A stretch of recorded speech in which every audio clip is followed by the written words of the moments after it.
From the All Indiana Podcast Network. The All Indiana Podcast Network. This is the News 8 Daily 8. Now all the latest news. Kylie Conway has all the news you need to know. And more. Please stand by. Now, here's Wish TV's Kylie Conway. Hello, Happy New Year, everyone. This is Kylie Conway, and this is the News 8 Daily 8 for Friday, January 1st, 2021. The year started off icy this morning. It's going to transition into a pretty wet afternoon. The freezing rain turns to rain with highs reaching to the mid-40s. And along with the winter weather advisory, Central Indiana began the new year with several shootings. 2 people died and 7 others were wounded. The most recent shooting took place on the north side at Norcross Court. That's near 86th and Township Line Road. A young girl and a man were both shot while sitting in a car. That man was taken to the hospital and died. The girl is stable. Then just before midnight, police found a man shot in a car on Prospect Street near Drexel. He was taken to the hospital in critical condition. The night began deadly at a nightclub in Castleton, where 4 people were shot. IMPD says they were called to Epic Ultra Lounge on Center Run Road just before 10 p.m. 1 man was dead in the parking lot. 3 others were driven to Community North. According to IMPD, 2 of those people were then taken to Eskenazi because they were in such bad shape, extremely critical condition. And then overnight, 1 person did walk into Methodist Hospital who'd been shot. That person is expected to survive. Then in a 5th shooting, this was also overnight. This was on the far east side. Police didn't give a condition of that victim. In all shootings, police have 0 suspects. And bars in downtown Indianapolis are really hoping that 2021 is better. When the clock struck midnight, instead of celebrating the new year, restaurants had to close their doors, and bars did too. News 8's Dan Klein spoke to one owner about the disappointment of this year's celebration. A night that is usually one of the busiest looks nothing like it in downtown Indianapolis. Between this and St. Patrick's Day. With social distancing, Kilroy's can get about 25 to 30% capacity max. Have you hit that yet today? No, not at all. Even after the Pacers game. No party favors and no champagne toast this year, which seems about right considering there's no big crowd either. And while the rules are the same on December 31st as they've been for weeks, General Manager Laura Roseberry wishes there would have been some exceptions made. It's been like a long 7 to 8 months. I wish they would have extended it even to just 12:30, 1 o'clock, but we will try again next year, I guess. The rules are no surprise for Tim Barrett on a quick weekend getaway with his family from Dearborn County in southeastern Indiana. I think it's the norm. I think it's the right thing to do, the smart thing to do. And this won't be the first time he misses the festivities in Times Square. There's been a lot of times where I've never seen the ball drop because I've been asleep before it ever did. Around the corner at Tin Roof, there's a band on stage, but still a lot of empty tables around 7. There's still a toast this year. It's just going to be at 11:30. Management wishes the city would have extended the hours of operation or loosened capacity restrictions just for a night. Ball drop is such a big thing. If they were to give us at least 30 more minutes, I think that would have been, something nice and easy to do. Still, it's not all bad. Getting out of here at midnight's I'm not complaining about it. But others might be. Smaller crowds, smaller tips on what's usually a big night. And those here know if they just cross the county line, some big nights are probably still happening. Pretty much just slapped in the face sometimes. I live in one of those counties, so to me, it's pretty ridiculous leaving here and going to a bar that is completely 100% capacity less than 2 miles down the road. I'm Dan Klein for Wish TV, wishtv.com, and be sure to follow us on Facebook. And now on to some happier news for your new year. It was a major celebration for the Ball State football program.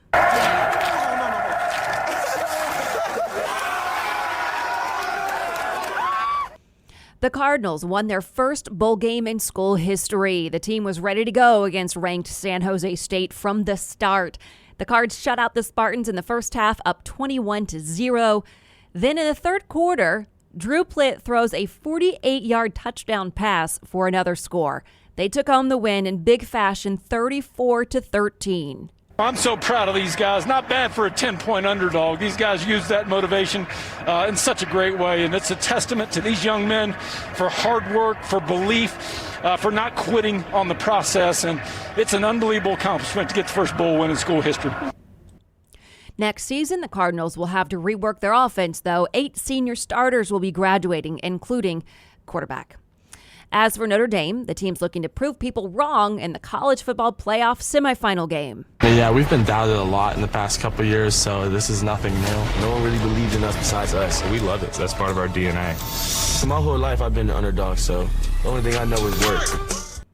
The Fighting Irish will take on top-ranked Alabama in the Rose Bowl. The game will not take place in Pasadena this year, but at AT&T Stadium in Texas.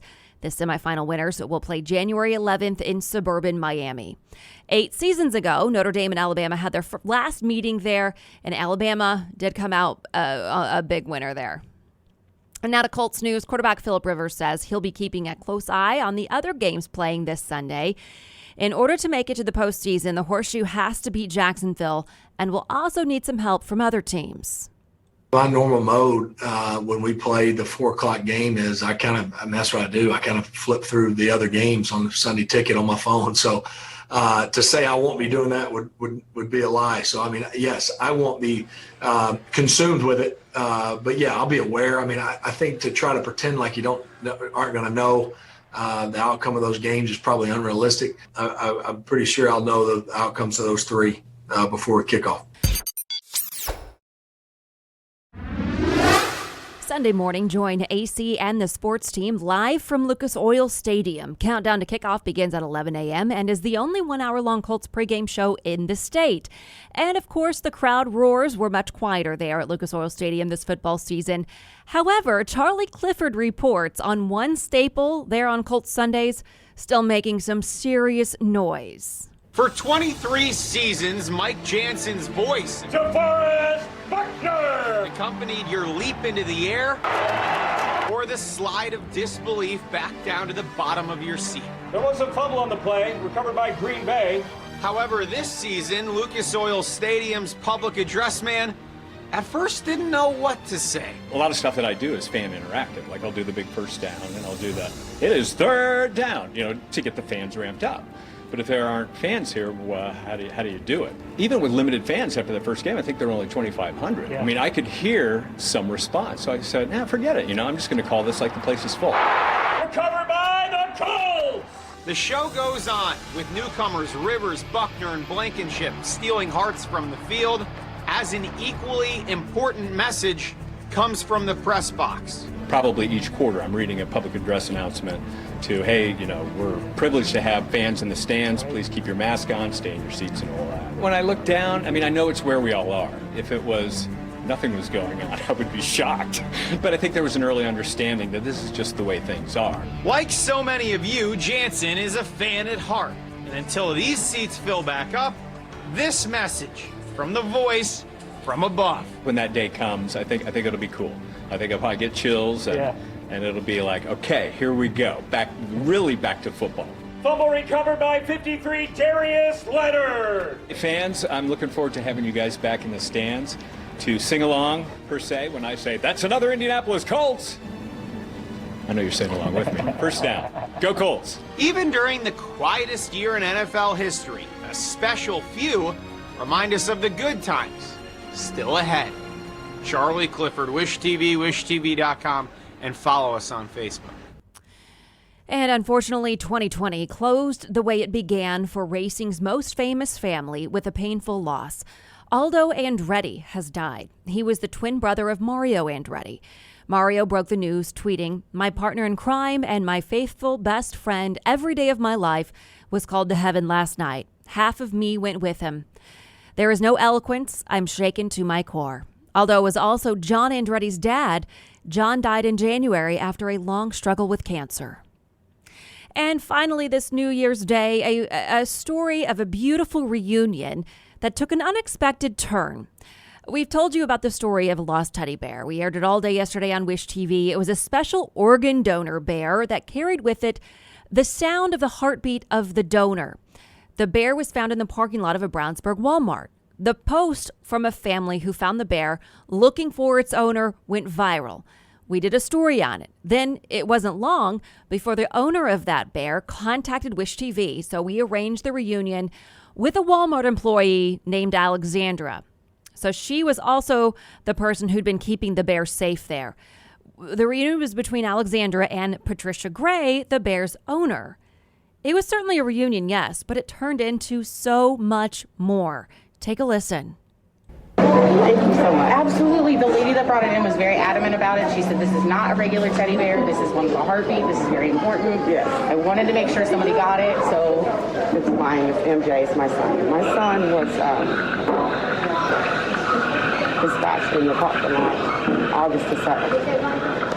And he was unresponsive. In our parking lot? Yes, back in August the 7th. Ma'am, I'm the one that responded to that.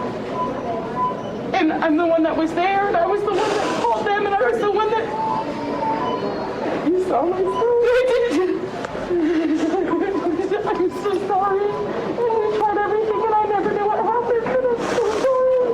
I'm so sorry.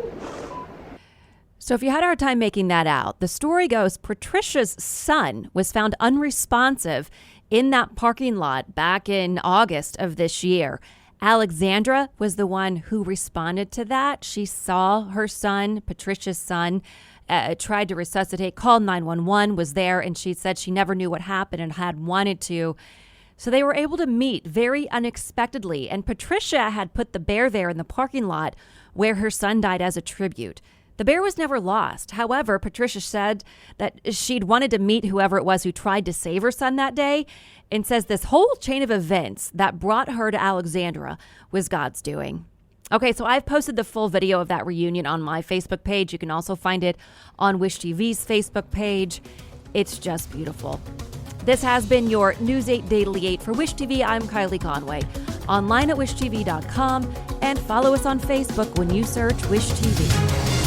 Check out more podcasts from the All Indiana Podcast Network now at allindianapodcastnetwork.com. allindianapodcastnetwork.com.